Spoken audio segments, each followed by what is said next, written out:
विष्णु पुराण के अनुसार उत्तरम यतस्य समुद्रस्य हिमाद्रेश्चैव दक्षिणम वर्षतद भारतम नाम भारती यत्र संतति, यानी कि ऐसा देश जो समुद्र के उत्तर में और बर्फीली पहाड़ों के दक्षिण में स्थित है भारतम कहलाता है और जहाँ भरत के वंशज रहते हैं। नमस्कार, मेरा नाम है इति त्यागी और आपका बहुत स्वागत है इस नए एपिसोड में। आज हम बात करने वाले हैं एक अपनी ऐसी सांस्कृतिक परिभाषा के बारे में, एक ऐसे सब्जेक्ट के बारे में जिसके बारे में शायद हम बहुत ज़्यादा नहीं सोचते हैं। हम समझते हैं कि ये कहाँ से आया है, लेकिन बहुत चर्चा हम इसके बारे में नहीं कर पाते हैं। मैं बात कर रही हूँ नामकरण की। भारत में एक बहुत खूबसूरत प्रथा है जिसमें हम बच्चे का जन्म पश्चात उसका नामकरण करते हैं। ये एक सांस्कृतिक परिचय भी होता है हमारा। लेकिन क्या आप जानते हैं कि वो धरती जिस पे आप रहते हैं, वो देश जिसमें आप रहते हैं, उसका नाम कहाँ से आता है? आज हम बात करने वाले हैं भारत की। भारत एक ऐसी ज़मीन, एक ऐसी धरती जो हमारी भावनाओं से जुड़ी हुई है, जो हमारे धर्म से जुड़ी हुई है। आज हम बात करने वाले हैं कि ये नाम जो इतने गौरवान्वित कर देता है हमें, ये कहाँ से आया। तो आज मेरे साथ क्वेस्ट फॉर नॉलेज में let's stay connected to know what is Bharat.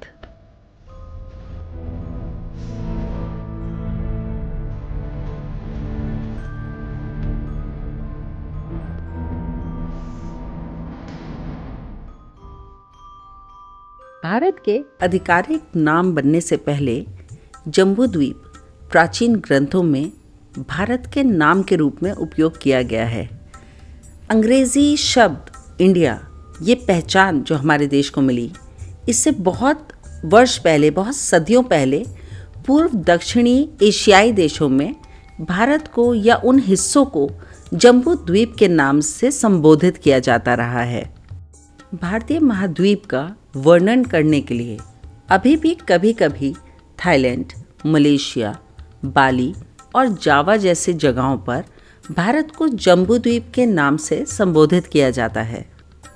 Hindu ग्रंथों में भरतखंड एक शब्द है जिसका उपयोग कई जगह किया गया है, जैसे हमारे वेदों में, पुराणों में, रामायण में या महाभारत में।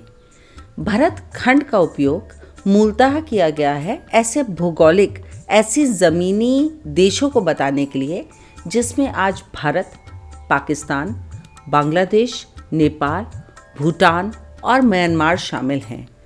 ये ज़मीन का एक बहुत बड़ा हिस्सा, बहुत बड़ा टुकड़ा जो हम जम्बूद्वीप के नाम से जानते हैं, उसे भरतखंड कहा गया है हमारे पुराणों में, जिसमें ये सारे देश सम्मिलित हैं।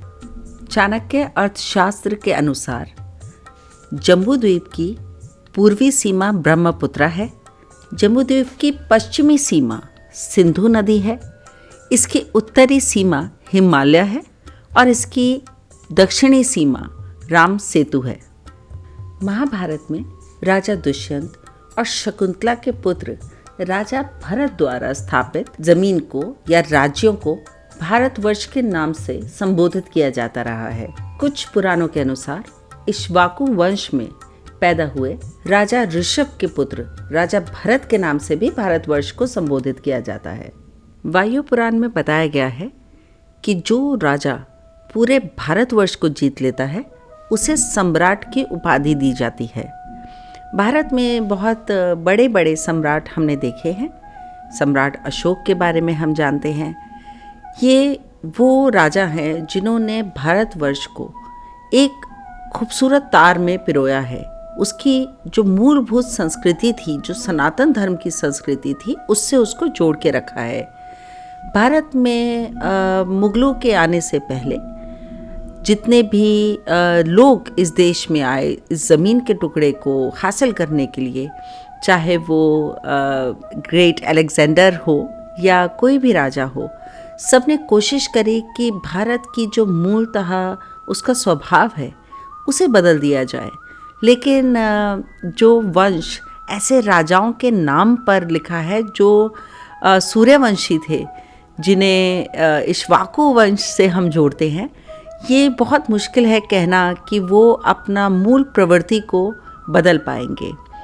भारत सदैव से ही एक बहुत महान धरती रही है।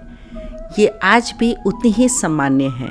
भारतीय उपमहाद्वीप सारे विश्व में अपने इसी नाम से बहुत खूबसूरती से सदियों तक जाना जाता रहेगा। आज इस एपिसोड में क्वेस्ट फॉर नॉलेज की इस सफ़र में मेरा इंट्रोडक्शन भारत के बारे में बस इतना सा ही है, लेकिन भारत अपने नाम से बढ़ के बहुत कुछ है। भारत सिर्फ इस टाइटल से बढ़ के बहुत कुछ है। ये बहुत सारे लोगों के मन में जिस तरह बसता है, ये जिस तरह हमें गौरवान्वित करता है, जिस तरह ये हमारी पहचान है विश्व में, मुझे आज इसको संबोधित करते हुए बहुत गर्व की अनुभूति हो रही है। भारत के नामकरण के साथ आज के सफ़र को हम यहीं अंत करते हैं। मैं आपसे अगली बार फिर मिलूंगी एक बहुत खूबसूरत किसी चर्चा को लेकर, किसी कहानी को लेकर, किसी संदर्भ को लेकर, किसी रिसर्च को लेकर। तब तक के लिए मैं आपसे आज्ञा चाहती हूँ। नमस्कार।